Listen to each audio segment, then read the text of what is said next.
नमस्कार, स्वागत है आपका जनसेवक समाचार की खास पेशकश जनसेवक में। और आज हम आपको रूबरू करवाने जा रहे हैं इंदौर के सबसे बड़े जनसेवक सांसद शंकर लालवानी ने, जिन्होंने कोरोना संकट काल में जनसेवा की मिसाल पेश की।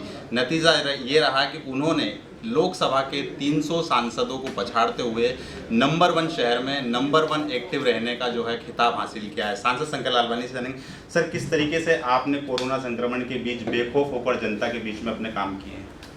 देखिए, माननीय प्रधानमंत्री जी ने कहा था कि आने वाला समय बहुत चुनौतीपूर्ण समय है और उनकी प्रेरणा से माननीय मुख्यमंत्री जी ने जिस प्रकार शपथ लेते ही 1 घंटे में वल्लभ भवन में कंट्रोल रूम खोला, हमारे नेताओं की प्रेरणा से और इंदौर के सभी जनप्रतिनिधि, प्रशासन, शहर की जनता जब मिल के लड़ी तो हम इस कोरोना पे आगे विजय प्राप्त कर पाए। मुझे लगता है कि बहुत विषम परिस्थितियाँ थी, हम इंदौर हॉट 5 में था और धीरे धीरे हम सब ने मिलकर इस लड़ाई को लड़ा और उस विषम परिस्थिति में किस प्रकार की समस्या, बीमारियां हैं, किस प्रकार उसका इलाज होगा, क्या क्या इसकी व्यवस्था होगी, ये अनुभव किसी को नहीं था।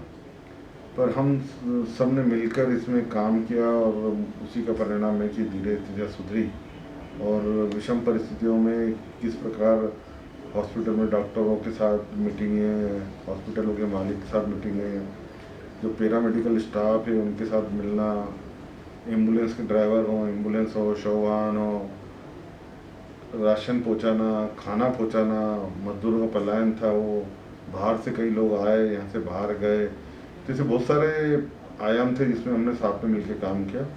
और ये इंदौर की तासीर है कि जब इस प्रकार की कोई आपदा आती है या कोई परेशानी आती है तो विपत्ति के समय सब मिल के लड़ते हैं, न कोई जात पात, न कोई धर्म, न कुछ, सब ने मिल के लड़ा और उसी का परिणाम है कि हम पूरे देश में इंदौर नंबर 1 आए इस कोरोना की लड़ाई में। भाई साहब, हमने देखा है कि आमतौर पर जनप्रतिनिधि सिर्फ बैठक और दिशा निर्देश तक ही सीमित रहते हैं, लेकिन आपका हमने वो अवतार देखा है कि जब संकट के समय जब जनता अपने घरों में कैद थी, आप खुद सैनिटाइज की जो टंकी है वो अपनी पीठ पर टांग कर खुद सैनिटाइज करने निकल पड़ते थे, तो कैसे वो जज्बा आपको मिलता था? देखिए, माननीय प्रधानमंत्री जी ने कहा था कि इस विपत्ति में इस जो पिरामिड है, जो परेशानी है, इसमें आपको सेवा के बहुत सारे अवसर हैं।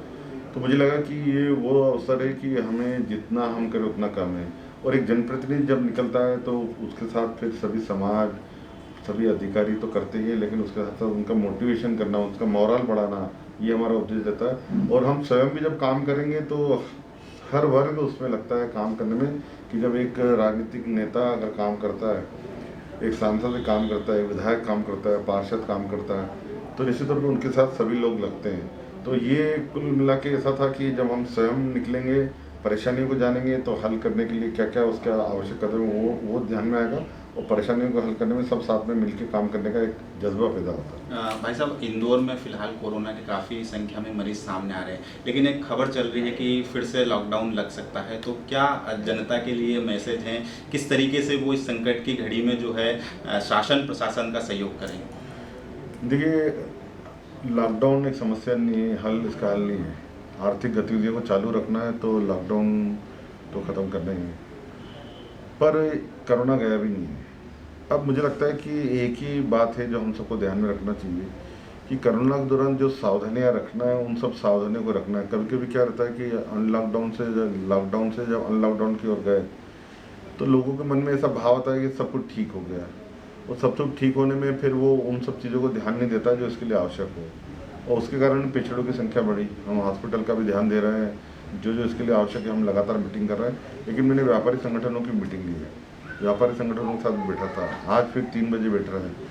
हम उनसे कहते हैं कि आप उन सब बातों का ध्यान रखो जो इसके लिए आवश्यक है, और व्यापारियों को खुद ध्यान रखना है, उन लोगों को ध्यान रखना। अगर हम सब मिलके इसमें लड़ाई भी लड़ेंगे तो निश्चित तौर पे हम इस लड़ाई को जीत पाएंगे। निश्चित तौर पर देखिए, ये थे सांसद शंकर लालवानी, जिन्होंने जनसेवा की इंदौर में एक मिसाल पेश की और कोरोना संक्रमण के बीच जो है बेखौफ लगातार जनता के साथ वो खड़े रहे और आगे भी वो खड़े रहेंगे, लगातार मॉनिटरिंग भी कर रहे हैं। फिलहाल जनसेवक समाचार में इतना ही। अगली बार फिर हम मिलेंगे एक नए जनसेवक के साथ। तब तक दी इजाज़त हमें। नमस्कार।